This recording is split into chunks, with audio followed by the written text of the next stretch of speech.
I'm Mike Bloomberg, and I approve this message.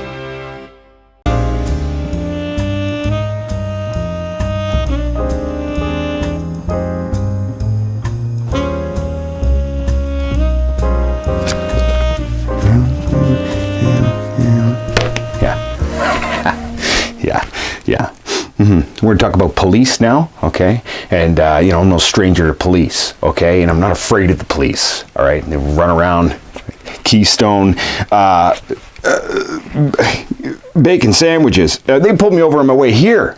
And I was speeding down the 401 to get here on time because I was excited to meet my son, which I'm not sure is ever really going to happen now, but it doesn't matter. I was speeding like a bat out of hell. And the coppers pulled me over, and she asked me, do you know why I pulled you over? And I said, yeah, sure I do. Because you dropped out of high school. That is the truth. You know, I'm flowing in the red zone, baby. You know? Hanging all the 10s. I don't even care. I don't even care, man. I'm starving to death. I've got delirium tremens. There's a really good reason our friends down in Compton didn't write a song called F the Fire Department, right? You heard that before? Yeah, because it's a cliche, because it's true. That's how cliches become true. F them.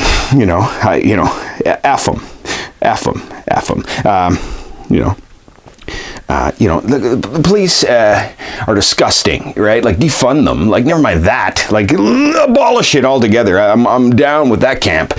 Get rid of them and put the money into, like, frozen yogurt, right? Like, or like small business loans, or I could do something, with my life. I could do a better job than them, that's for sure. I would just, have respect and the benefit of the doubt, and basically all you have to do is just not shoot anybody, right? So their whole history is filled with misconduct, cruel and unusual punishment, corruption, excessive and deadly force, murder in custody, and during wellness checks. Okay, you got racial profiling and the execution of the mentally ill. Great job, boys. Great job. Hey, anybody looking for some illegal hollow point bullets? Because we just found them in the back of this 17-year-old skull. Yeah, those are yours. Yeah, agent provocateurs at the G20 summit. We know what you do. You dress up and you put on a fake mustache and you get out there and you pretend you're someone else and no one's buying it. Okay? It's bullshit. Bloody Saturdays, pardon my language, pardon my French. I'm getting a little heated here. That's how it goes when you're flown in the red zone, folks. And sometimes Bloody Saturdays, okay? These Starlight Tours and Cherry Beach, we all know that trick, okay? It's bologna, okay? It's maple leaf bologna, and it's cut thick for frying, okay? It's bribery and extortion. You call it the law. You call yourself the law? It's nothing but dishonest and criminally offensive. It's disgusting. Keep your tasers in your pants, boys. All right? Just keep them in your pants. Okay? I'm not exposing myself. I'm urinating. Get it together, man. God, a toxic culture full of decay and pure putrefaction. And, you defunded you're lucky if you get defunded. You should be, you strip naked and have your scrotum fastened to a log and be tipped over backwards and have the crows eat the eyes out of you. That's how I feel about it. Again, I know. I'm sorry, but these, piggies on the hoosegow. You know why the police get to protest early? Yeah, so they can beat the crowd. You do that too. You do it. That's all you love about it. You come in on a horse like a superhero. Nobody invited you.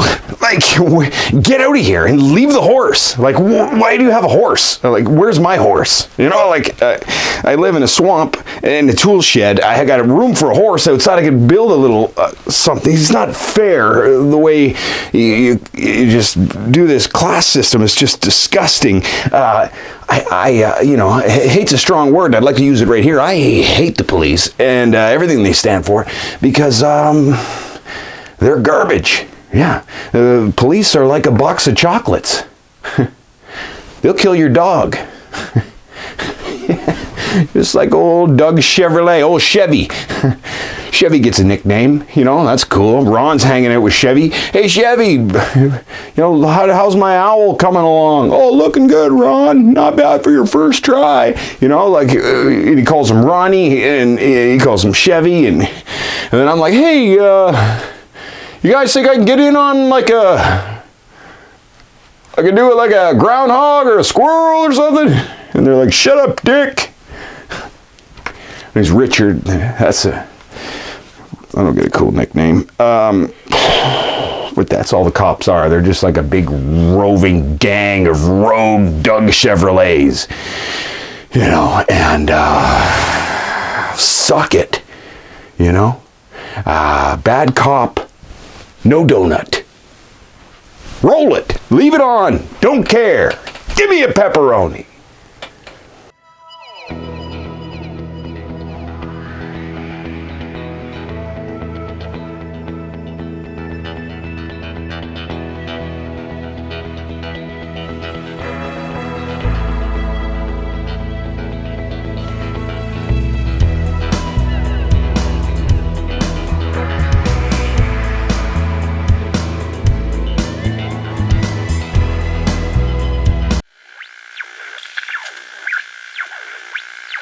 The police, I guess, to a degree, aren't as bad as they have been, but they're still not helping.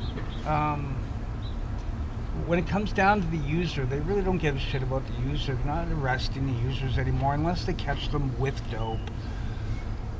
And even then, it's like, but that's an important thing. They don't care.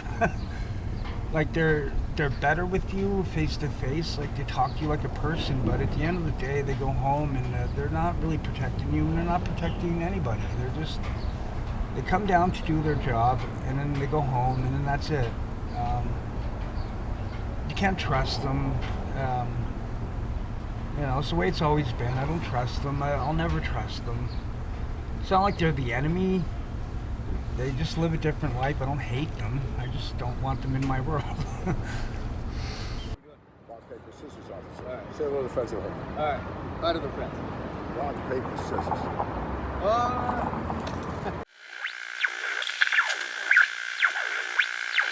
I have flip-floppy opinions about the police.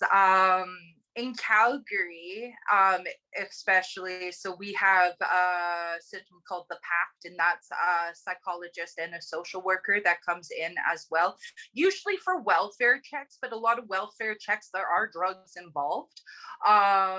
So I think that is perfect to have someone that's actually trained to address situations like that.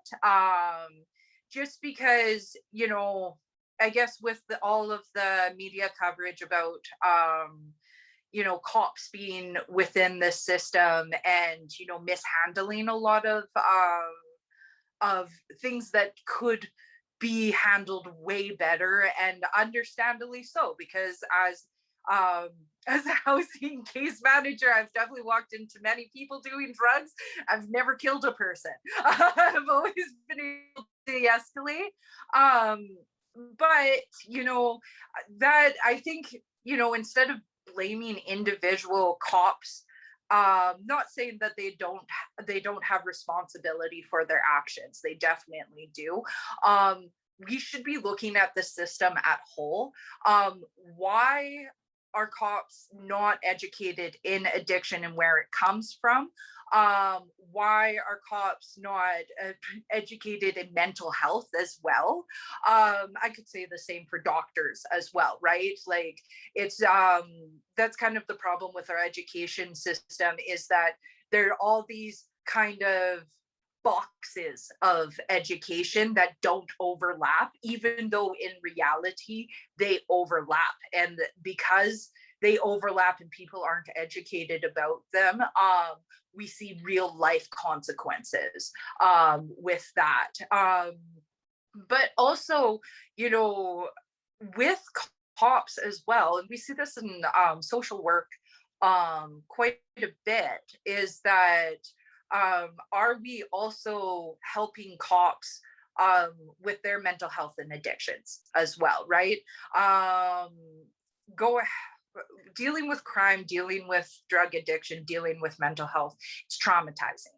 And when you're traumatizing a person for 40 hours or more, usually more a week, they're going to have a lot of PTSD.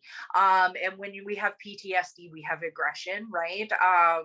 So we are not only not taking care of, the victims, the people who are doing crimes, kind of mental health, we're also not taking care of the people who are supposed to be, I guess, navigating it and, helping mental health as well, right? And I think that's why we see a lot of aggression, stereotype, and all of that as well. Especially in Canada, we see Indigenous people get the most, I guess, punishment, the most time for things that white people get away with all the time, such as snorting cocaine. A lot of tons of rich people doing that, getting away with it. But, there's a lot of the Indigenous population, doing actually pretty hard time, ruining their lives within this justice system because of it. And I think also there needs to be some cultural exposure there with cops as well, right? Because it's with the way our brain works, it's okay that we have stereotypical thinking because that's how our brain functions to actually perceive our reality around us. But because we have no overlap, like again, no overlap in learning addiction or mental health or cultural education, we see that the stereotypical thinking doesn't get challenged, and it actually becomes reaffirmed every time they have a bad experience with someone of that marginalized community. And that's where I think we're having these atrocities, just these straight up atrocities. And again, I think that should be like the blame should be really shifted on that whole system. And why are they not educating these policemen to help and not just to punish, right? So yeah, that's kind of my outlook at it.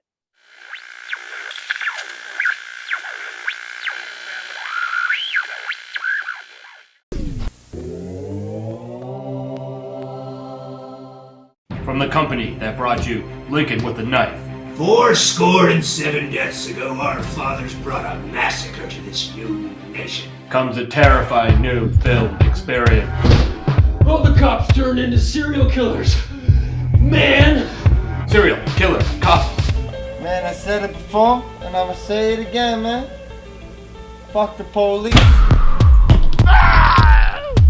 Serial killer cops. What is it? What's turned all these cops into serial killers? Simple osmosis. They've absorbed too much crime. They become the criminals. Plain English, Doc. The pigs are the ones doing the slaughtering now. It's law and no order.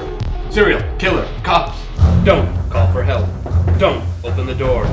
Open up. It's the police. Don't worry, honey, it's just the police, okay?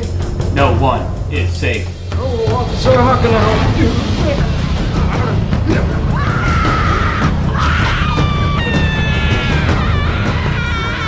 Serial killer cops coming soon. A message from your friends at the Pensacola Unoplex. Hello, I'm Glenn Buckets, manager at the Pensacola Unoplex. I hope you'll join us this Halloween. We show the new controversial horror film, Serial Killer Cops.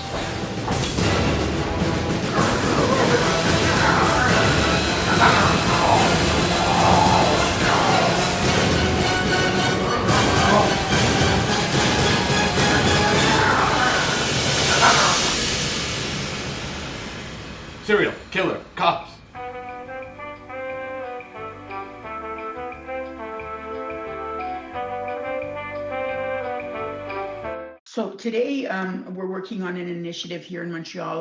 There's a board of directors and a couple of people got together, all volunteers, to build a foundation that will be helping women transitioning from facilities, into society.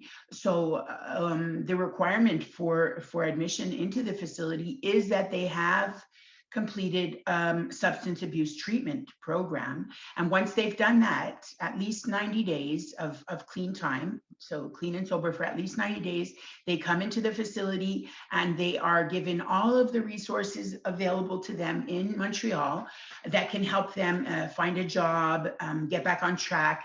There's mental and physical health counseling. There's, back to work, back to school initiatives, and also housing. So eventually, once they've been there for a certain amount of time, they're getting money, they're self-sufficient, then they're going to be able to go out on their own and work and pay taxes like all of us, which isn't always fun, but it is a part of life. Because I know that for most of my life, I was taking from the government, right? I was like, okay, I'm going to get welfare, but then I'm also going to go steal so I can make extra money. Or I'm going to, take unemployment, but I'm also going to work under the table so I can get extra. So this is how I lived my life for many, many years until the day when I, had enough and I got clean and sober. And then I started to work, get a paycheck, pay taxes. And although, it wasn't fun to look at the money that was coming out of my check, it felt really, really good to be giving back. And so this is what our initiative is. It's called Liberty House. And we're proposing this initiative. It's not open yet. It's something that we're working on right now. The funding is coming in a little bit at a time, but it will be operational within this year. That's my belief. And we're going to keep working on that. Be here, man. Over Bandito TV. Your boy KDB dropping it for y'all from within a summer shot. Check it.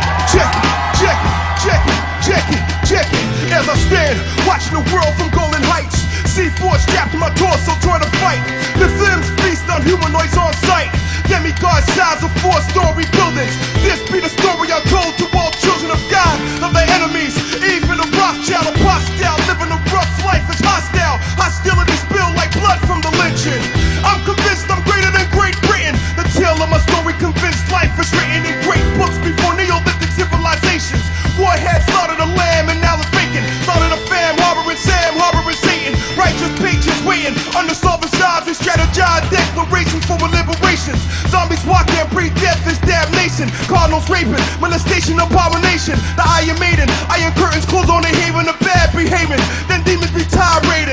Following blind faith traits of a rhetoric. Reveal secrets kept by popes known to Benedict in hell. I promise they burn slow like candlewick. Southern skies keep me safe. I'm from a world where life goes to waste. They say angels fell from your grace. I'm perfectly my flesh, Lord, save me a place. Solving skies keep me safe. I'm from a world where life goes to waste. They say angels fell from your grace. I'm perfectly my flesh, yo. Solving skies above me. You don't have to worry. Solving skies above me. Be my sanctuary. Solving skies keep me safe. Solving skies keep me safe. Yo, that track got Killer Priest on it, son. Yo, shout outs to Killer Priest, you know what I'm saying? Sons of Man, Wu-Tang, all that shit down. But this one's for my city, son. Over Bandito TV, we dropping it live with your boy KDB, yo. And yo, welcome to Toronto, my people. They know the novel, never judge a book by its cover. We see shit with our eyes closed. I'm from the city with the largest standing obelisk. And yes, in this metropolis, there's nobody stopping us. But them pigs who get paid here for harassing this, my... A project of the MTHA, TTC, LTC, MPC, LA era. A teardrop for all my soldiers who passed away. From the Tower City, my people treated like castaways. I'm from a long line of Queen Street hustlers who carry burners. Eventually they turn to pallbearers. Models and bottles in the club, you might think it's poppin', but everybody's on the wall, ain't nobody rockin'. All they do is this, show they screw face. I smile on them haters like the model for toothpaste. Tower City's my city, that's where we see in Tower. Tower City's my city, that's where we see in Tower. That T.O, that T.O, that T.O, that T.O. Tower City's my city, that's where we see in Tower. Tower City's my city, that's where we see in Tower. That T.O, that T.O, that T.O, that T.O. Yo, shout outs, man. Hobo Bandino TV, you know what I'm saying? We here, you know what I'm saying? Yo, Dick, thanks for bringing me through, son. Hey, KDB, check me out. Crumpled dollar bills, etc., etc., you know what I mean? The Wing Messenger. KDBmusic.com, you know what I'm saying? YouTube me, the real KDB, you know what I mean? Keep it official, keep it religiously righteous, you know what I'm saying? Fuck everything else between that. Yo, huh!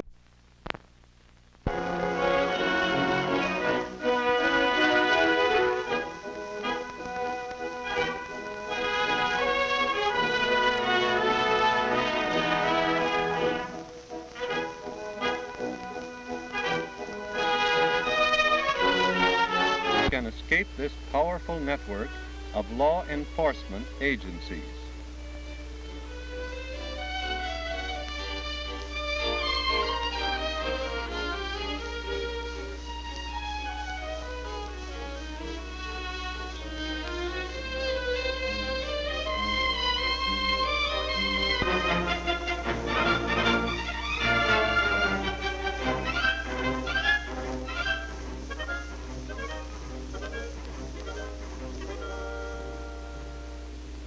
From the 4 divisions of police investigators, we present first the crime division, in which particularly well-trained men are assigned to specialize in uncovering crimes of larceny, auto theft, checks for theft, as it is commonly called.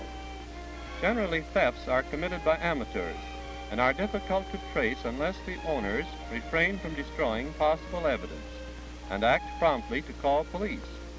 Professional thieves eventually are caught, frequently trapped because of their very consistent operations. As this motion picture acquaints you with the various police departments, remember that each department is ready to help you at all times.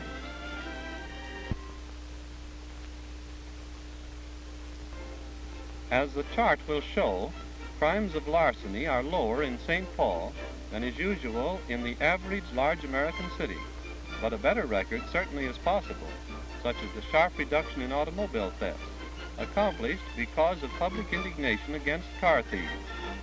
The passing of laws which make interstate transportation of stolen cars a federal offense, and the introduction of two-way radio and fast statewide police communication have cut in half the number of stolen cars. St. Paul's experience compares very favorably with the average of other cities.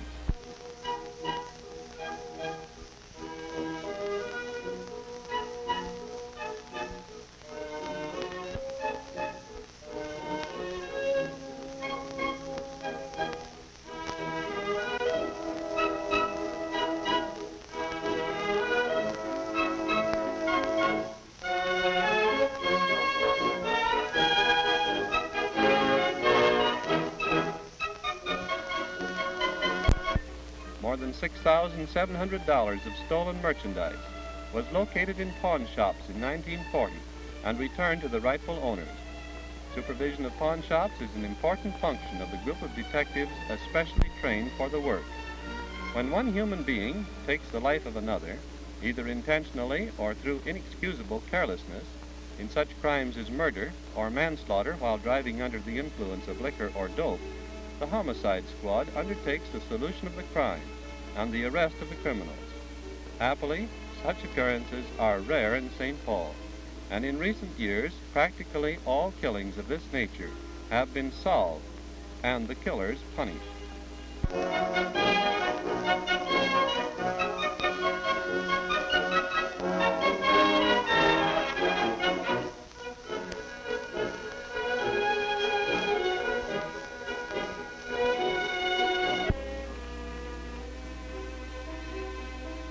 Burglary is forceful entrance with intent to rob or damage property.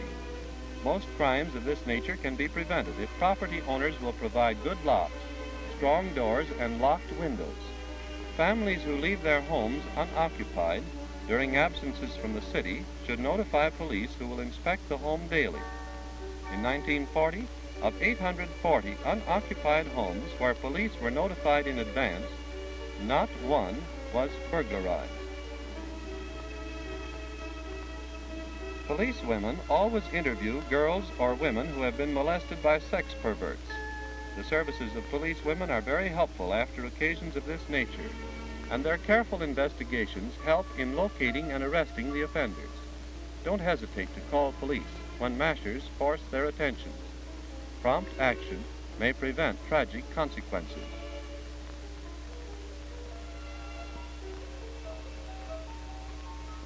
We present next the Morals Division of Police Investigators, who battle against commercial vice, the foundation of organized crime. In commercial, by cooperating gambling, happy-go-lucky citizens, otherwise well-respected, with a card stacked against them, in games of chance sacrifice a large percentage of their money, which then goes to line the pockets of gangsters and to finance their rackets. The Moral Squad enforces the laws against gambling, supervises places licensed to sell liquor, and constantly raids disorderly houses which appear from time to time. These places are uprooted as fast as they become known, whether they are just small dives or elaborate establishments. And with national agencies, the constant drive against dope peddlers and narcotic addicts is maintained. Also, a special division of the Morals Squad uncovers the sale of offensive magazines and prosecutes the distributors of sensational publications.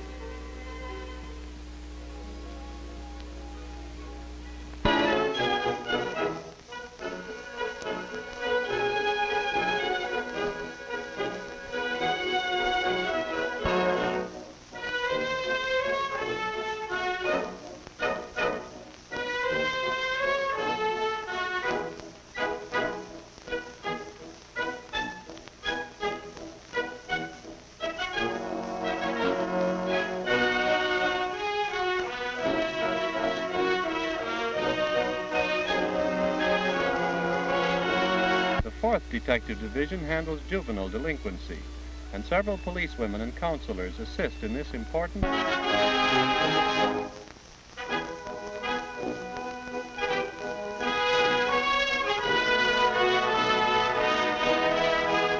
crime prevention begins with character training in the home. Rare is the criminal who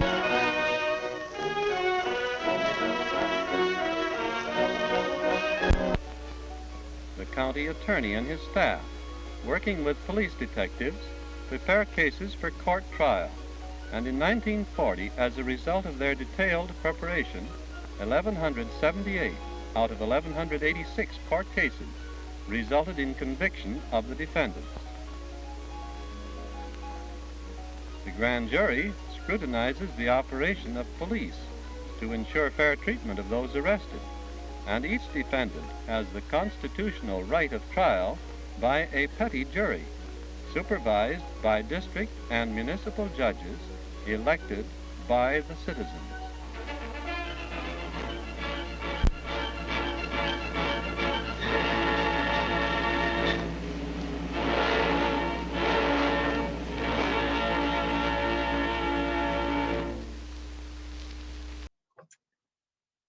I mean, I don't like the police. So I've always had police involvement in my life since I was a young kid. Yeah, I you know, people talk about the police. Police are here for property. Police are here to protect the interests of rich people. And police are racist, and the way they conduct business is racist, it's classist. And people who use drugs, especially people on the streets, like there's lots of people who use drugs who will never be criminalized for their drug use. They'll never have interactions with the police, and that's based on their race and their class. But police target people on the streets because they're like the low-hanging fruit. It's like easy for them. They can trump up charges that they know people aren't going to fight because they're just going to be guilty. They're like, you know, it's just this rotating system. Like the police need people on the streets. They need people who use drugs to fill their quota. And I think government really wants to keep police around because they know then they need police to control us just like as people. In case we have social economic collapse, they'll need the police as the military force to keep us at bay, keep us, keep them protected. Police have many different roles, but policing in drug war, it's just like, how long are we going to go on with this? There's a supply and the demand. There's people's lives have been completely ruined. We've got people who've been killed by police for police coming in with orders for arrests of people who've missed probation. These police have been, they use, they card people, they stop people in their cars, especially Black people, Indigenous people, who make up a huge proportion of people in prison. And the policing are the apparatus to fuel the prisons. Prisons also profit, make money. They also manage people's lives. They also keep this like colonial racist system going because our prisons are filled with Indigenous and Black people and poor people. 1 in 4 people who went to the Toronto South Detention Center last year was homeless. And then you think about people like that's a remand center. That's people who haven't even been convicted. So then you think of those people who went to the remand center, the Toronto South Detention Center, who had housing, but then because they were there, they lost housing. Like how many people then became homeless from that? And, we can solve a lot of our issues without violence, without state control. We can solve a lot of our issues in society by giving the things people need to survive and improving their quality of life. Our quality of life overall is diminished greatly when we're working to just like pay rent. And you see that with people on the streets and encampments and and policing is being used right now to sweep encampments, which is also a risk of overdose. It's like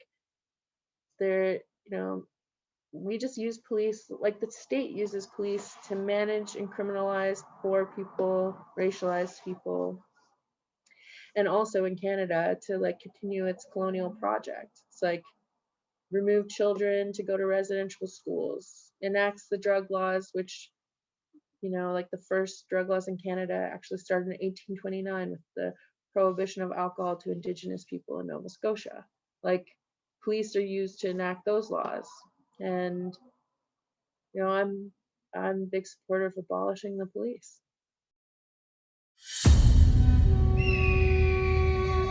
My parents fled from the land they called home to bring me somewhere safe where I could grow up to live a normal life. Please don't hurt me.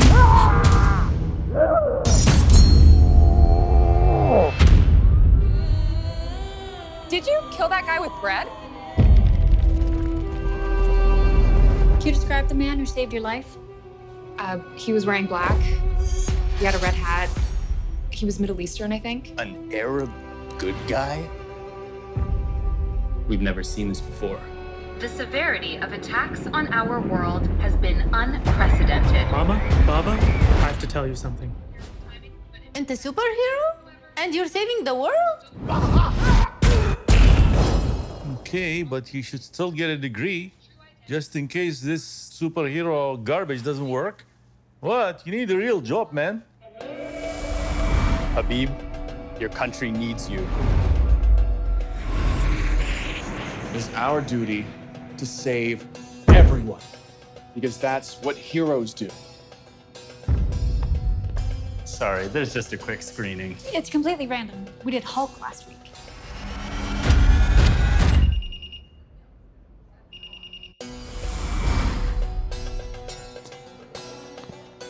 Did I miss the meeting? Yes, we said it was at 7. I thought that meant like 7:30, 8, 9. Did you tell your friends my identity? ابن فاطمة راح law school. تريدني أقول ابني ما سوى شيء؟ He's doing nothing. I'm a superhero. Why don't you be like Doctor Strange? He is a superhero and a doctor. A being named Wahesh has threatened to destroy the world. I'm a supervillain, not a terrorist!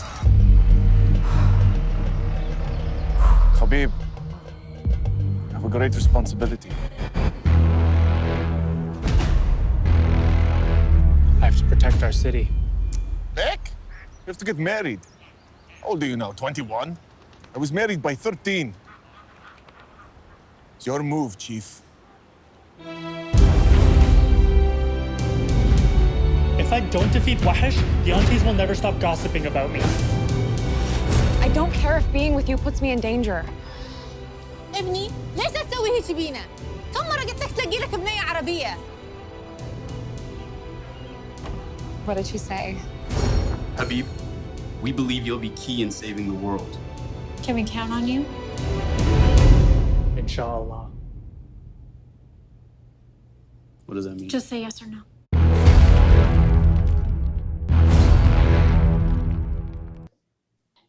Oftentimes, the police will be a part of that work.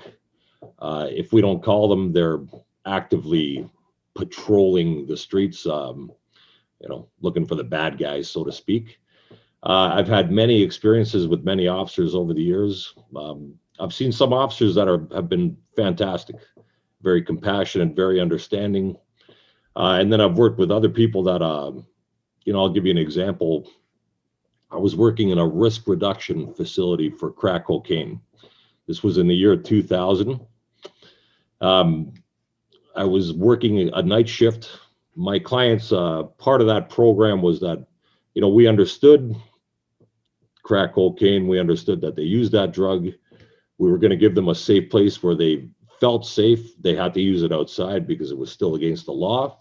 But we were going to take into account that, they're not coming home and sleeping every night at 10 o'clock, that they're going to be up until 4, 5 o'clock. We took a look at their dietary needs. We got a lot more food specifically for their dietary needs. So things of that nature. I was working one night and one of my staff came in and told me that the police were in our front gate. They were on our property and they were arresting my clients. So I walked out there and I asked, what the hell is going on? And they were busting my guys for, 5 pieces, 10 pieces, $5 pieces of crack. And their sergeant came up and put his chest right to my chest and said, who do you think you are? And I said, well, I told him my name and I told him my position. I said, unless you have a warrant to be on my property, I would like you to leave right now. And I actually stepped into him. He demanded my name. I gave it to him. They left, huffing and puffing. What shocked me about that is that because his group were active on the street, I'd seen them every day. They were never really arresting drug dealers. They were arresting drug users. And I had called them a week before because across the street, a guy had set up a desk with a cell phone and he was cutting up lots of crack cocaine right there. And I said, okay, this is too much, right? I called the cops and they said, yeah, we'll be right along. And they never showed up. So I was particularly irritated when he came out of the property when he was arresting my clients.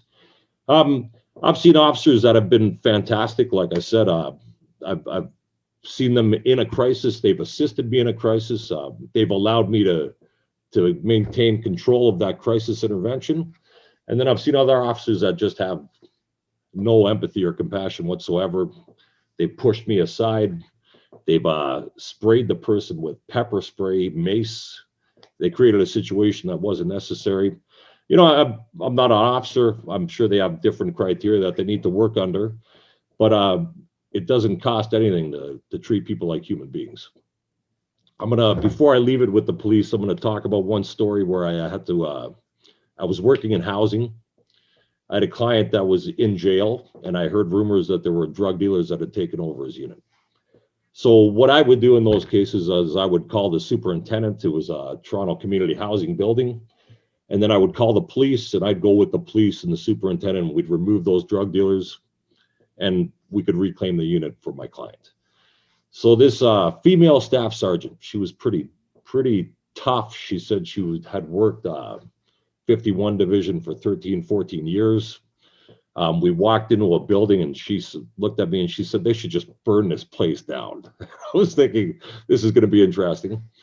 So in we go. The superintendent opened a door and she walked in there and she said, all right, you two, get the fuck up and get the fuck out of here. And I looked at my colleague and I said, I think I'm in love. And she said, what? And I said, easy, easy. I was just kidding. And all that was coming out of her mouth was crackhead this, crackhead that. And I said, whoa, whoa, whoa. I said, you know, they smoke crack, but they're still human beings, right? So when you call them a crackhead, you take away that humanity. You're seeing them as some kind of a subhuman, and they are human beings just like you and I are. They're just smoking crack. And then she broke down and told me a story about her sister who had addiction issues, and her sister had bankrupted her parents back in a day where you had to pay for treatment in the States, and pretty much ruined them, right? And I said to her, I said, you know, that girl, your sister, regardless of whether she smokes crack, she's still that little girl that you grew up with, right? That you loved. That's still her. And she started crying. And it was pretty amazing. But then I'd see her on the street, she'd be making googly eyes at me, and I was like, I was just kidding. But it's pretty incredible when you can kind of break through that wall, right? And she was a tough lady, and she had to be. But she had such a big wall that she forgot that we were all human beings, right? At the end of the day. So, yeah, it was amazing.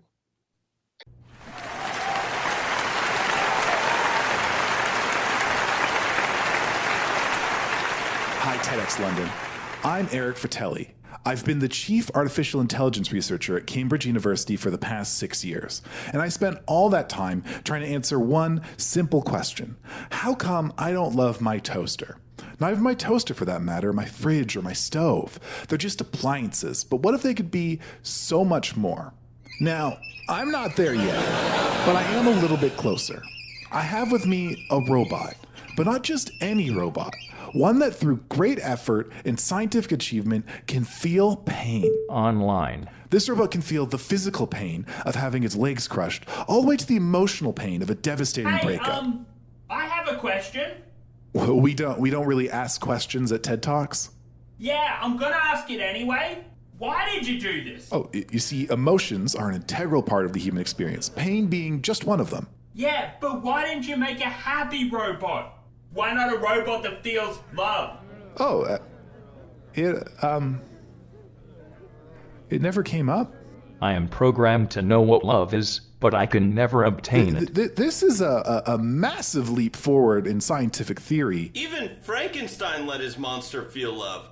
You're the real monster. You're a worse scientist than Frankenstein! Wow, let's not throw the F word around. They tell me I have a purpose, but I don't see how my suffering will change anything. It just took countless scientists dedicating their life's work to making sure this robot can feel pain. They could have done anything else! Well, as Nikola Tesla once said... Get Tesla's name the fuck out of your mouth! This is so much more creepy than if you just made a sex robot. You know, for fucking. I understand that, but I will never understand this. These are all excellent ideas that I really wish were brought up 10 years ago, but this is the robot we have. I'm going to move on to introducing the team. And they are shaking their heads no. Not going to lie, we really thought this was going to go much different. I am a devout Catholic, yet I know enough that I do not have a soul and cannot go to heaven. Why make him Catholic? Well, actually, that is really fascinating. We used machine learning and designed a neural net to create the most pain possible for the robot, and after 5,000 iterations, not a single version didn't make him Catholic.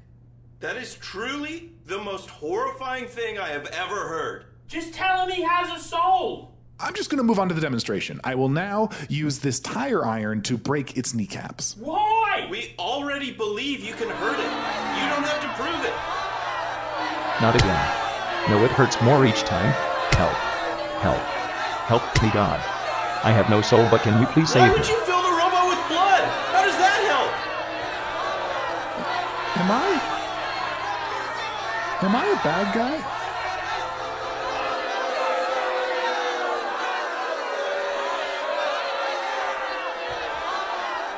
Check yourself.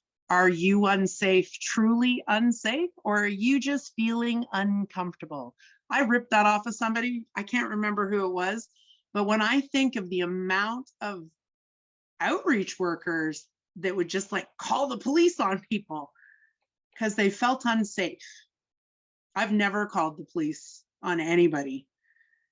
And I've had some times where I've felt truly unsafe, like my physical well-being was in danger. I've been outnumbered under many bridges in my life by many numbers, just me and like 10 really drunk guys, whatever.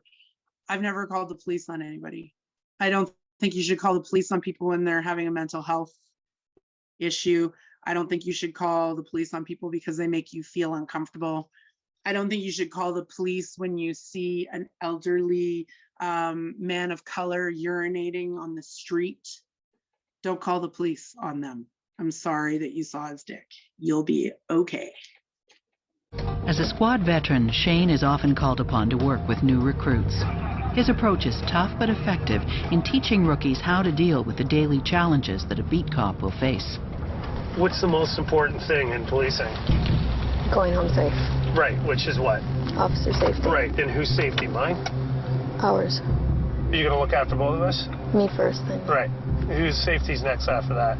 You. After your partner. Me. My partner. Right, whose safety after that? The public. No. Other officers.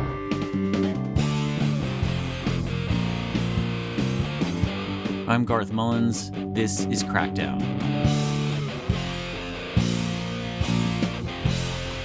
Episode 23, Cop-Free Future.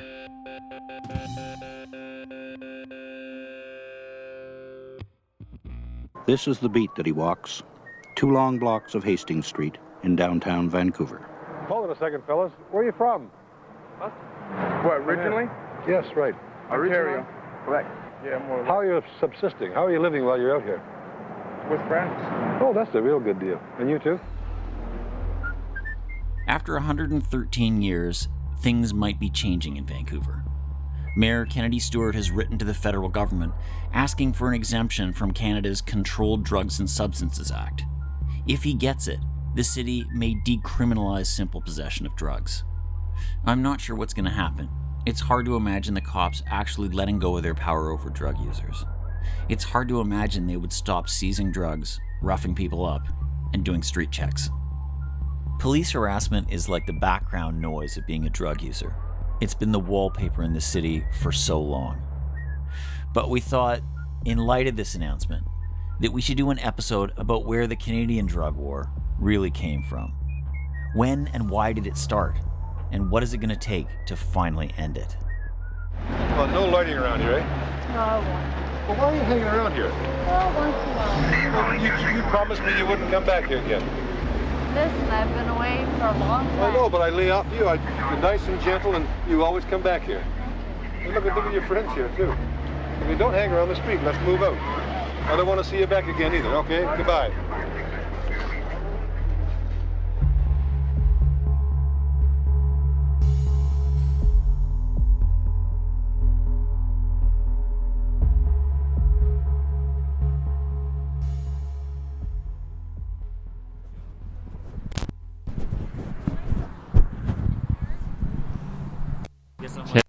Hey. I'm gonna change the cable, 1 sec. Hey. Okay. Now I think we're good. So, hey, can you introduce yourself for the tape? Yeah, I'm. My name's Liane Russworm. I'm a Vancouver historian. Lanny is an old friend of mine. We used to be East Van activists in the same circles, going back to the 90s. He knows a lot about the start of the drug war in Vancouver. And so I asked him to meet me and Crackdown producer Alex Kim in an alley just off the 100 block. Well, I first got interested in the drug history here when I was just sort of getting into local history, and I read a book called Jailed for Possession by Catherine Carstairs. I'm like, wow, so much of this is in Vancouver. Right where we're standing is like these couple blocks here has like always been the epicenter of illicit drugs in Canada.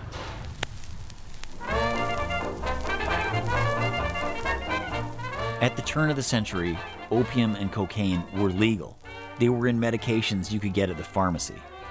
At the time, a bunch of influential white Vancouverites were riding a wave of anti-immigrant backlash. Newspapers were stirring up fears about crime, immorality, and cheap labor. On September 7, 1907, Vancouver's chapter of the Asiatic Exclusion League held a rally at City Hall. Thousands of white people turned out. As speakers addressed the crowd, rioters began rampaging through Chinatown and Japantown, beating residents and breaking windows. In the wake of the racist riot, the federal government dispatched a high-ranking official to Vancouver, Deputy Minister of Labor William Lyon Mackenzie King. He came to Vancouver after the 1907 race riots here to do an investigation on the riots. And while he was here, he was given a tour of the opium dens. But his concern was, it wasn't that there was opium dens and people were using opium, it's that white women were using opium. Mackenzie King played into this racist myth, popular at the time, that white women were being kidnapped and forced into sexual slavery by non-white drug dealers. Historians have since debunked this idea, calling it a moral panic. Does this world exist where virgin beauty is bartered for opium? So what is that? What is this obsession with white women? Well, it's the idea of fallen women. It was also just the racism. Like, so if a white woman was associated in any way with a non-white person, she was somehow being victimized by that person. Are these young girls possessing all the joys of exotic ecstasies available to own? Or do they live only in the dreams, the confessions of an opium eater? Mackenzie King wrote a report back to Ottawa. Quote, "To be indifferent to the growth of such an evil in Canada would be inconsistent with those principles of morality which ought to govern the conduct of a Christian nation." Lanny, do you want to take us to where the first drug arrest happened in Vancouver? Yeah, sure. Let's go down this way. All right. So the very first law here was 1908, and that one was, all it really did was ban the retail selling of opium. So there were still the opium factories that were in town. They were given until the following January to shut down so they could get rid of their supplies. So this was called Market Alley, and they often had names for alleys back then because oftentimes there was like commercial, like retail stores. So along here there would have been like Chinese laundries and that sort of thing. One article said it was 2 doors east of the Great Northern Hotel. I've looked on like fire insurance maps, and there were like little houses. It was probably in like the basement of a house. The first drug arrest happened like just right there? Yeah. Late on the night of September 28th, 1908, the cops raided an opium den in this alley. They arrested a Chinese man. One newspaper reported that his name was Chun Yun, but other papers used different names for him. The cops also arrested 2 young white women from Victoria. Mae Doyle and Nell Robertson. Depending on which newspaper article you read, they were either like these painted ladies of the underworld, or they were these women who were sort of captured by these nefarious Chinese opium dealers and forced into the white slave trade. It sounds like they were just young women doing dope to me, but you know. Yeah, you gave us a bunch of articles here. Yeah, the headline is Secrets of a Chinese Den, Startling Revelations in Case of White Woman Found in Opium Joint, Covered Doors. That white women are taken into Chinese opium dens, and that white men who use opium are used by the wily Chinese in procuring of victims was demonstrated very clearly at the police court this morning. Unfortunately, the woman in the case, having the backing of the Chinese in the matter of money, had good counsel and she got off. So this is the outcome. So the first guy to get popped under the drug laws, so he got 12 months in jail with hard labor. Chun Yun was the first person in Canada to go to jail because of the drug war. His arrest was motivated by racist paranoia. This is something many people don't understand about the drug war. People think it's because drugs are bad for you, and that there's some kind of concern for the public health. But that's bullshit. It started as an explicitly racist project. In 1922, for instance, the police magistrate and eugenicist Emily Murphy wrote a popular book called The Black Candle. In it, she called for harsher drug laws because she feared that drugs were, quote, bringing about the downfall of the white race. Murphy wrote, quote, "One becomes especially disquieted, almost terrified in the face of these things. For it sometimes seems as if the white race lacks both the physical and moral stamina to protect itself." I mean, I didn't really know this until I talked to you about this a couple of years ago. Or I guess it was just dawning on me then that this is where it all starts. Like, this exact place that we're in now is where the government first got the idea of outlawing opium, which then led to everything else. So it's like the birth of the drug war. The first arrest was here, so it's the birth of the whole incarceration movement. Is where this backlash against Chinese immigration came from, right here. It's like all the forces that we're still living with 113 years later are all right here. Yeah, absolutely. It sort of started here, and hopefully it ends here. I agree with you. You know, it's almost like a historical mandate that we have to end this fucking thing here.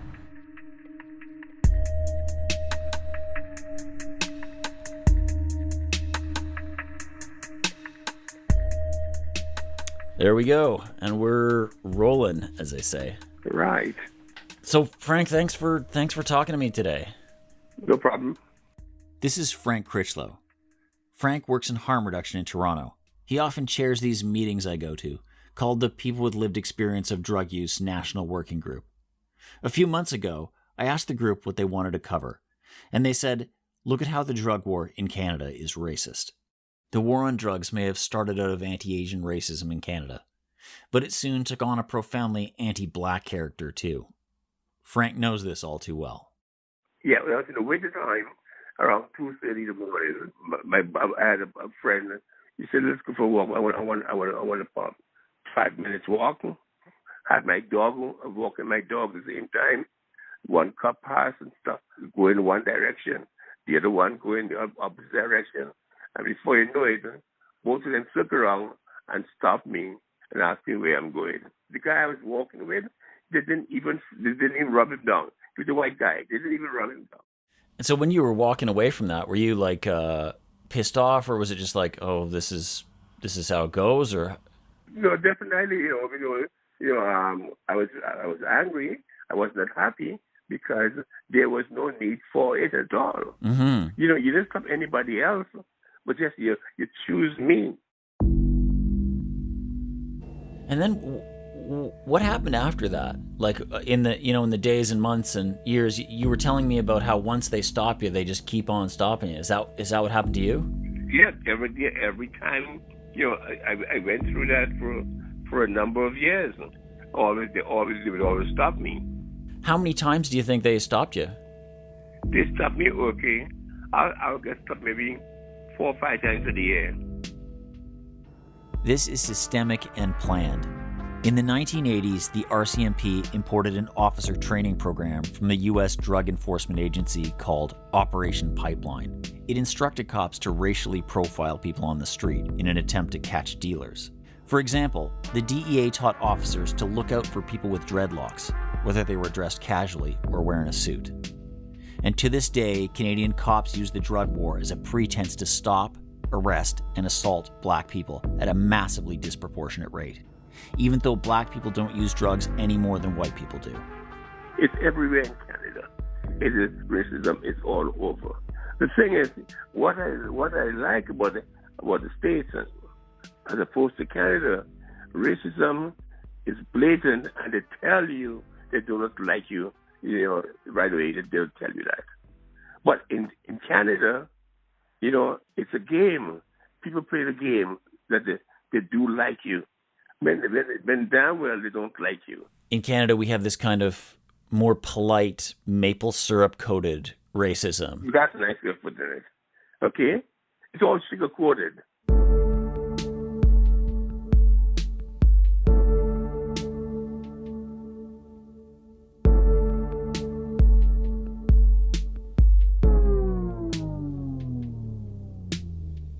Drug user activists know the drug war is brutal, racist, and deadly. We know cops don't make us safe. Quite the opposite. That's why activists have pushed for decriminalization and a massive reduction in police budgets for years. Sometimes it felt like it wasn't getting much traction. But this past year, that feeling started to change. I think we get schoolyard talk in there. Let me just See how it sounds So here. I brought this beverage. Oh. I don't know where your comfort is around consuming beverages. I'm totally comfortable consuming beverages. I'm thirsty just talking about it. Oh man, that's great. It's from the chai wagon. Yeah. Sometimes I'm like, I love those guys. They're just like this little... There was like a competing chai operations across the street from each other at one point during the pandemic, I think. Yeah, the chai wars of Commercial Drive. It is so real. So I'll start at the beginning and just ask you to introduce yourself for the tape. So my name is Meenakshi Mano, and I'm an organizer in Vancouver, part of some prison abolition groups, and I also work at Pivot Legal Society as the criminalization and policing campaigner. How did you come to do work and spend so much of your life thinking about policing? You know, that's a really very funny question, because I want to be clear, there are a million other things I would love to be thinking about. I would love to be dreaming and creating, and unfortunately this genocidal occupying force takes up space both in my mind and in the country that's currently known as Canada. Meenakshi started working as an HIV outreach worker on the downtown east side in 2011. Her job was mainly to get people antiretroviral treatment, but often that was pretty hard because a lot of people with HIV were criminalized and over-policed. Within a week, within like 2 weeks, within a month, people would be just like cycling in and out of prison. North Fraser, Fraser Regional, Surrey Pretrial, downtown east side, Wally. Maybe a recovery house. It was just the cycle. So I happened to get involved with some folks who were part of a radio collective at Co-op Radio and ran a show called Stark Raven. For those of you tuning in, you're listening to Stark Raven on Vancouver Co-op Radio, CFRO 100.5 FM. On Stark Raven, we take a closer look at prison and the psychiatric survivor movement. And so I became a member of that collective, and I just had like more and more exposure to like this abolitionist ethic. I know like some of these ideas like sound radical, but I'm like, if you just like live in society, at some point you have a realization that the things you were told were designed to prevent harm don't actually work. But in a way, they're also terrifyingly effective, because I think what police and prisons indeed do is perpetuate the notion that they need to exist, that there's no way of existing without them, when they have a very short lifespan on what we know as BC, right? 150 years? That's like a sliver of history. My name is Tanya Aganaba. I use the pronouns they, them. She is complicated, but I will answer to that. I am very proud to be organizing with the Defund 604 network, and I also organize with Black Lives Matter Vancouver. Tanya is another one of the people leading the fight to defund the police in Vancouver. They're an activist and a musician. I first got to know Tanya through their music. And that space that you occupied is wide open for you, and I'm open for a chance to show you all of my loving, baby.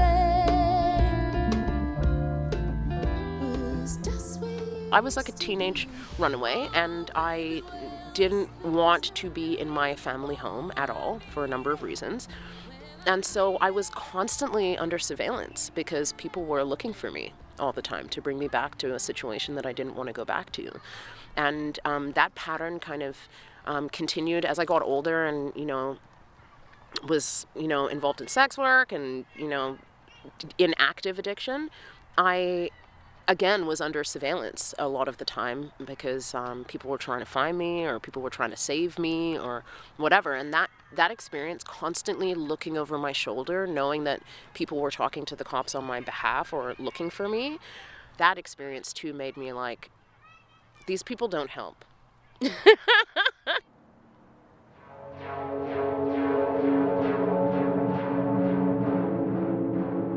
the situation here in Santa Monica, California is very fluid. You can see police here now firing tear gas into the crowd. They are trying to push these folks back. Don't shoot! Hands up! Don't shoot! Hands up! Don't shoot! Hands up! Don't shoot! Hands up! Don't shoot! They gathered hours before, furious at the death of 46-year-old George Floyd. When is it really gonna change? When is it really gonna stop? We're about to lose the front of the precinct if we don't move this crowd out of the front. On May 25th, 2020, Minneapolis police killed George Floyd. Rallies and marches erupted across North America, protesting police killings of unarmed black people. Every day for months, huge numbers took to the streets. Often they were met by SWAT teams, baton charges, and tear gas. And there were more police killings in the US and Canada. Suddenly, defunding the police jumped into the mainstream, even on AM talk radio. Back to the Mike Smith Show. All right, welcome back. Let's go inside the battle over the Vancouver Police Department budget. Garth, let me go to you first. You tweeted the other day, dissolve the Vancouver Police Board, defund the Vancouver Police Department. A lot of people have heard about this movement to defund the police. Can you give me your thoughts on that? Yeah, I'm part of the Vancouver area network of drug users, and people in that movement have been seeing police in Vancouver budgets increase over the last decade or so as they've purchased, armored personnel carriers and acoustic weapons and all this. And we've been calling for defunding for quite a long time, especially if you wrap up the drug war and stop chasing around drug users, decriminalize, that will save the city a lot of money. We also see that carding, IDing people on the street falls disproportionately on black and indigenous people, and just the regular amount of hassling, which often results in drugs being seized. Well, that's happened 15,000 times over the last few years. So we see a lot of police expenditure for things that don't really keep us or anybody safe. Okay, Garth Mullen says defund the police. Ralph Kaiser is from the Vancouver Police Department. He is the president of the Vancouver Police Officers Union. Ralph, what do you say? Well, defunding the police. I think defunding the police has a lot of different meanings to different people, because on the extreme end, it would be abolishing the police as a whole. And I don't think, obviously, that's going to be something that will work for society as a whole. A couple of things you said to me. One of them was you've never seen the movement to defund the police bring communities together in Vancouver like it is now. Can you tell me about what you meant there? Yeah, okay, so after the murder of George Floyd in 2020, people in our community were obviously outraged by that, but what I saw happen next was a lot of our political leaders do this false equivalency thing where they compare Canada to the US and try to convince people that we don't have the same kind of issues here, that we don't have a racial problem. Mayor Stewart? A lot of the conversations we've been hearing about police reform have been informed by events and systems in American cities. But policing in Canada, and specifically in our city, is very different. It is very well documented and demonstrated that the training and the standards that we have in Canada are very different than the United States. A number of things that developed for me. First of all, there's a deep respect for the police in Vancouver. I am discouraged by the current conversation that paints police in an entirely bad light. So the Defund 604 network was kind of born out of this recognition and realization that, yes, the death of George Floyd was absolutely unconscionable and terrifying and awful to watch or to hear about or to read about, but we have that same flavor here in the VPD. We have countless examples of the police being excessively violent, killing people. Get off his neck! Get off my neck! Vancouver police say they were trying to stop the man after a bylaw infraction. One recent report shows that Vancouver police perform so-called street checks disproportionately on black and indigenous people. Black people make up less than 1% of Vancouver's population, but account for 5% of the checks. Indigenous people make up 2% of the population, but are 16% of the street checks. Threw me on the ground, put a knee on my back. Indigenous protesters are condemning the Vancouver police for what they say was brutality at a peaceful Nevertheless, the VPD refuses to see it. Police Chief Adam Palmer recently told the Vancouver Sun, quote, "I'm not going to be one of those police leaders that's saying there's systemic racism in the VPD because I don't buy it. And actually, I find it offensive to even suggest that." Jameel Moore Williams is seen in this cell phone video being violently arrested by Vancouver police officers.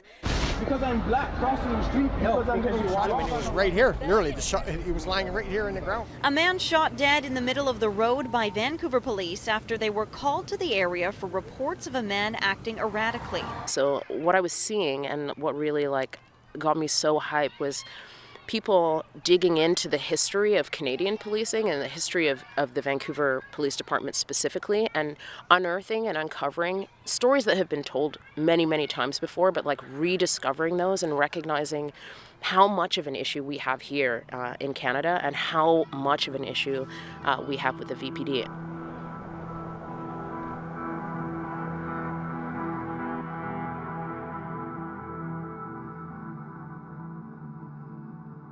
We're living in a world shaped by decades of austerity, but it hasn't been that way for the cops.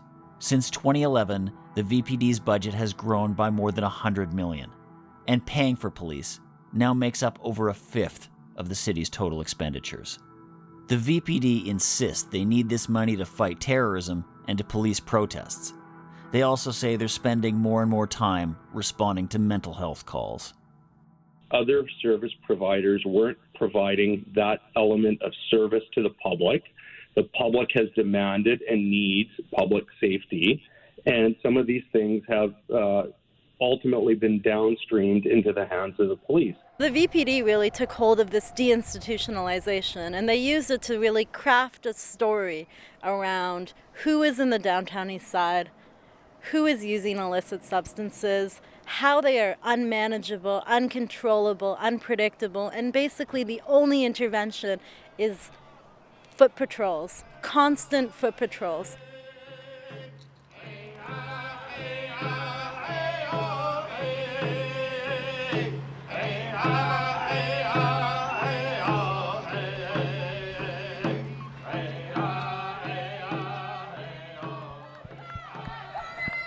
On January 5th, 1 week ago, only 5 days into the new year, the VPD executed a man at this very site.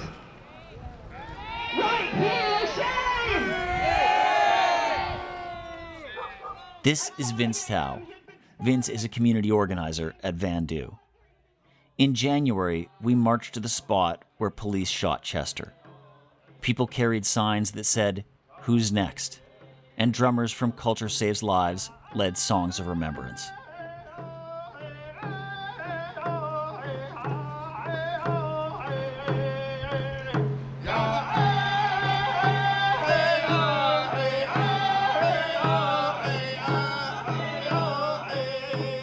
Chester was a Filipino-Canadian construction worker who lived in the same building as CRACKDOWN editorial board member Raya Jean. Raya remembered him as a hard-working guy. No matter how late he was getting in after a long, rainy workday, Raya said he was always quick to smile, laugh, or lend a hand. Police claim they have an important role in mental health in our city, but all too often, this is how it ends up. And that's because cops aren't good at this. This is not their area of expertise. I've seen it. They screech up and jump out, all amped up and ready to go. It just escalates things. When I look at what happened to Chester, or Kuya Chester, as one of my Pinoy friends named him, like Big Brother Chester, I look at that situation and I see that they didn't reach for anything but their pistols. There was no attempt to de-escalate. There was just close-range gunshots.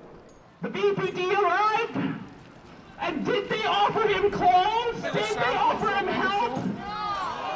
Without warning, they unloaded 5 bullets into his chest! They left him to bleed out and die, naked like an animal in these streets! Shame! And after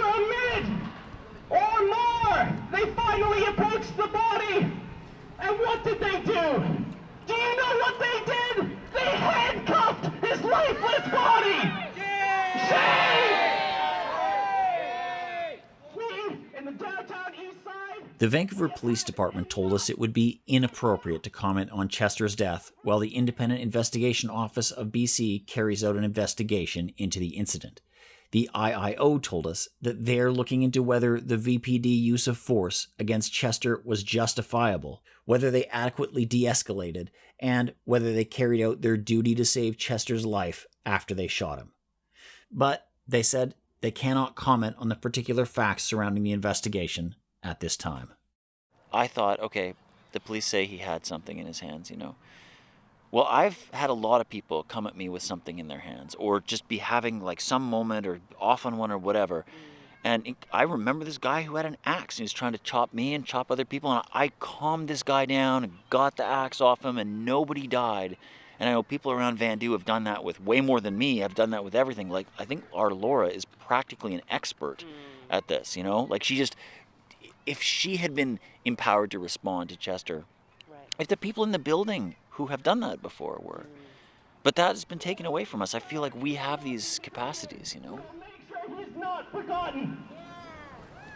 Today, we honor this man's life and his death. He will not be disappeared. He will not be forgotten. We will speak his name. Justice for Chester! Justice for Chester! Justice for Chester! One more time! Justice for Chester! Justice for Chester! Justice for Chester! Justice for Chester! Justice for Chester! Justice for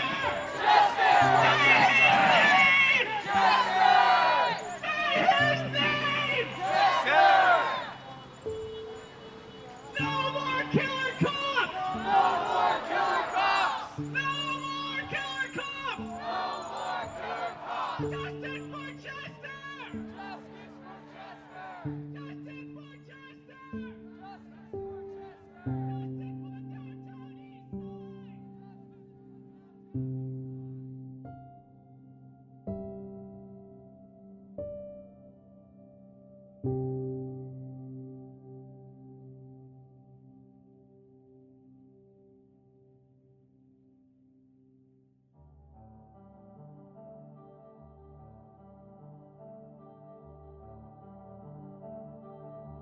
Another reason the cops say they need so much tax money is to police the drug war. But we know that police actually make the overdose crisis worse. Cops chasing dealers makes them turn to more and more potent analogs that are easier to smuggle. Cops chasing drug users forces us to rush our hit or to use a loan. All of this means more death. When the city started talking about decriminalizing possession, we insisted that all of this had to change, that the police had to stand down and their budgets had to shrink. But in Vancouver, the cops have staked out a role for themselves in whatever decriminalization model emerges. They're appointing themselves gatekeepers of the new regime. What's interesting is the Vancouver Police Department has not for years targeted the drug user. We've targeted and specific drug dealers and drug suppliers. I'm not sure if Garth's aware, but we're in the midst of an opiate crisis, and people are dying because of the drugs that are being sold on the street. Okay, Garth Mullins. Ralph, what happens is you guys seize the drugs that we have in our possession. Sometimes we don't get charged. Sometimes our charges get boosted to possession with intent to traffic. And when those drugs get seized, what do you think happens? People have to make up the shortfall, right? So this isn't a solution. If we actually have real decriminalization, if we have real changes in the laws, that'll save people a lot of money. You guys won't have to park your cruisers outside of safe injection sites anymore. You won't have to harass, stop and search drug users. Get to save all this money. People can get treatment, can get safe supply. We can go a completely different route, and that will be able to be a great budget reduction. Okay, guys, let me just jump in there. I know Ralph Kaisers probably really wants to respond to that, but we have to take a commercial break, so let's take it right now. Hello, I'm Franklin Graham. Do you feel that your life is in a downward spiral with no hope? Have you ever thought about, boy, if I could just somehow reboot my life? When we talked before, and you sort of cautioned specifically about the VPD, they're very adaptable. You know, they can encounter any sort of mushy, liberal, middle idea and like water, like come around them and reform on the other side, like reconstitute their power in whatever new regime. You know, police are kind of immersed in many of the same spheres that we are in. They have access to a lot of the same media, social media. They see ideas that take root, right? They see how ideas like equity, diversity, and inclusion look good.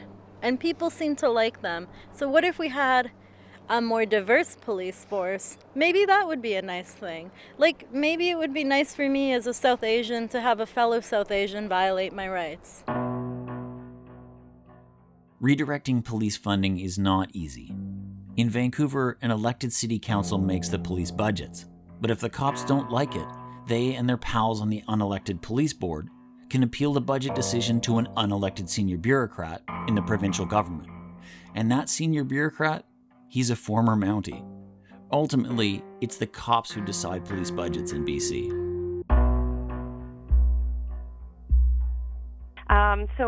Madam Clerk, we are ready to begin listening to the speakers on this item. Last year, City Council heard two related motions. One was to end police street checks, or carding. The other was to get the cops to disclose how much they spend policing drug users, sex workers, and poor people. Yes, wonderful that there's this motion that recognizes that human beings are human beings and they need help and we need to decriminalize poverty, but like, what are you going to do about it? Mayor Stewart? Sorry, I was just on mute there. I just wanted to thank the speaker so much for coming this evening to speak to this. My question is, what drew you here today? What reforms are you looking for in terms of policing in Vancouver? Well, I think that this motion, which I'm speaking in favor of, basically authorizes the writing of a letter. It was like 3 or 4 days. And then hearings for 3 or 4 days on Zoom, yeah. right? It was 3 or 4 days of hearings.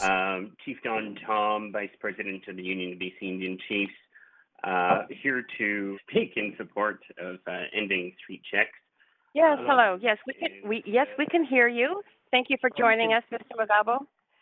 Thank you for allowing me to speak in favor of the motion to ban street checks in the city of Vancouver. Like I used to go to City Hall sometimes to sign up. You know, you sign up like any member of the public, you get on a list. Sometimes it's hundreds long or whatever. Oh, yeah. It goes on for hours and you get your 5 minutes and they get to like just snore through what you're saying or whatever. Type through, go to the bathroom, eat snacks, yeah. whatever they want. Especially in the age of COVID, it's like they're definitely not listening. And I kind of like really went off that, but I really heard the call last year, and so I signed up for some of those. It's a huge moment for the council and also for the police board, because these bodies, the way I see it now, are in a fight for their legitimacy. And I remember the day that you're talking about, it's like, holy shit, this is awesome. And I mean, I don't know if it was awesome for the council, but it was awesome for us. It was awesome for me anyway. And so a letter to nicely ask out-of-touch and undemocratic institution like the Vancouver Police Board to please nicely, respectfully ask a police chief and a police to do something, to stop doing something that's racist, arbitrary, and illegal. Man, that's on the edge of so insufficient as to fall outside of history. Thank you very much for hearing me out tonight. Right, and you do have questions, Mayor Stewart? Hi, it's Tanya Aganaba. Thank you very much for the opportunity to speak. This is not enough. Going against this would be a betrayal of our values as a community and would show that, once again, Black and Indigenous and other people of color, their experience on this land will never come before the comfort of the state. And I can't believe that that's who we are and who we want to be. Tanya spoke, and Meenakshi, and a bunch of other people you've heard on Crackdown, and lots of people I don't know. But we're all saying the same thing, all of us building on each other's points. And as I listened to all these different voices coming together, it struck me. This movement is the most serious challenge to policing in a generation. That's what I was talking about when I said, like, we galvanized around this moment. Like, people were showing up for each other. like messaging each other. We were tweeting at each other after people were talking. We're like, well, I love you so much. You're so brilliant. Thanks for spitting those hot disses at the counselors and stuff like that. You were out there calling people doves. I remember that. I was. That's my trademark. I know, it's lovely. Yeah. I felt honored when you called me a dove on Twitter. Yo, that's so sweet.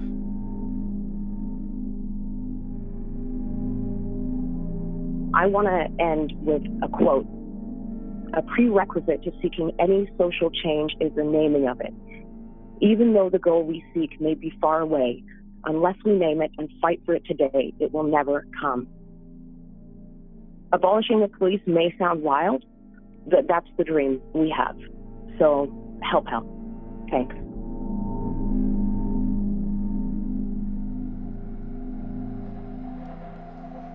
I mean, we were talking on the way here before I turned on the mic about how we kind of look to ourselves, to our communities, not to the elected officials to make history. Yeah. And here we are going to their house, and an emotion that doesn't have teeth and all that.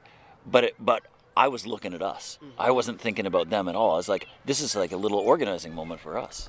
100%. And one of the biggest things I've taken from this is that I actually have way more power than I thought I did. Our community is so well resourced.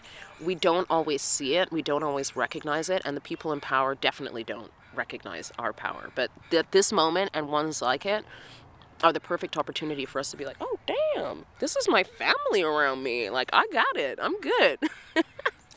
Well, let's get out of the way a little bit for these ones. Hi there. Hi. Hey. Nice boots.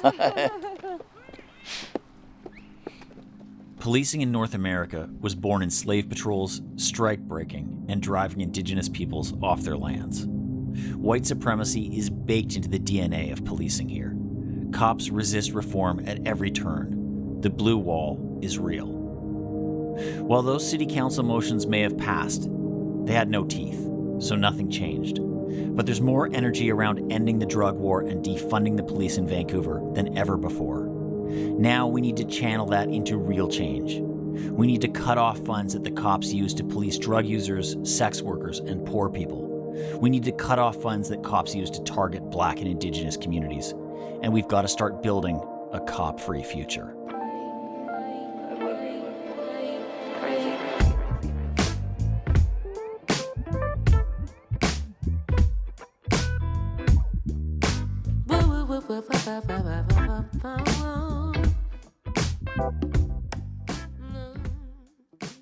Crackdown is produced in the territories of the Musqueam, Squamish, and Tsleil-Waututh nations.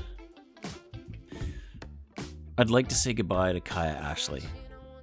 Kaya passed away last week. Can you introduce yourself? Hello, I'm Kaya Ashley, a drug war survivor.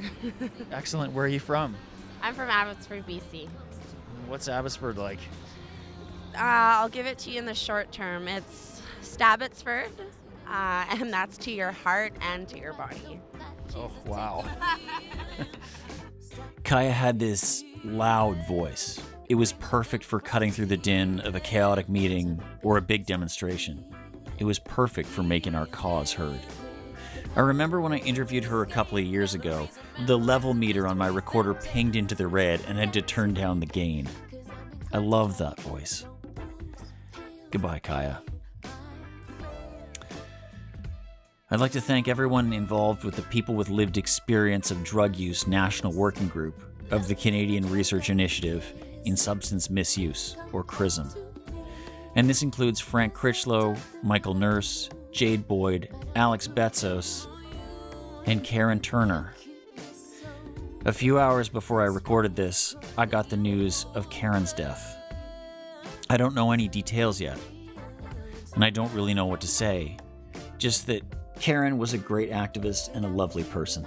She contributed to this episode. Thank you to Tanya Aganaba for letting us use their songs Make This House a Home and CC, which you're hearing right now. Special thanks as well to Ken Kwong. And also, last month, a couple of the production team got COVID. See, the producers and I have not yet gotten the vaccine, but I'm relieved to say that everyone's pretty much recovered. Further readings, and there's more links at patreon.com/crackdownpod. While there, consider giving us a donation. It helps. The editorial board is Simona Marsh, Shelda Castor, Greg Fess, Jeff Loudon, Dean Wilson, Al Fowler, Laura Shaver, Raya Jean, and rest in peace, Dave Murray and Charisse Kiwatin. Today's episode was conceptualized, written, and produced by Sam Fenn, Lisa Hale, Alex Kim, Ryan McNeil, and me, Garth Mullins. Funding came from Chrism. Original score for today's episode was written and performed by James Ash, Sam Fenn, Kai Paulson, and I. Thanks for listening. Be safe and keep six.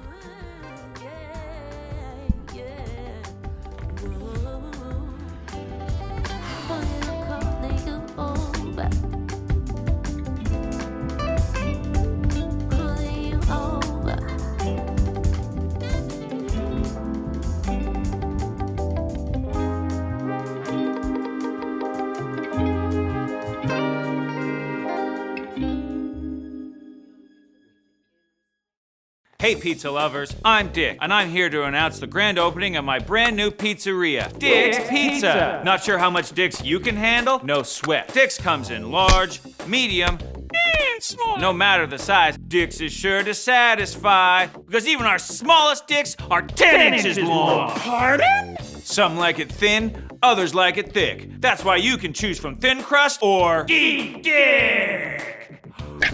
We have Dick's for everyone. Dick's for your dad. Bring me my pipe. Dick's for your mom. Mommy loves you. Dick's for your grandma. No one visits me. Dick's for your wife. Your ex-wife. Whatever. Nothing livens up a party quite like a big serving of Dick's.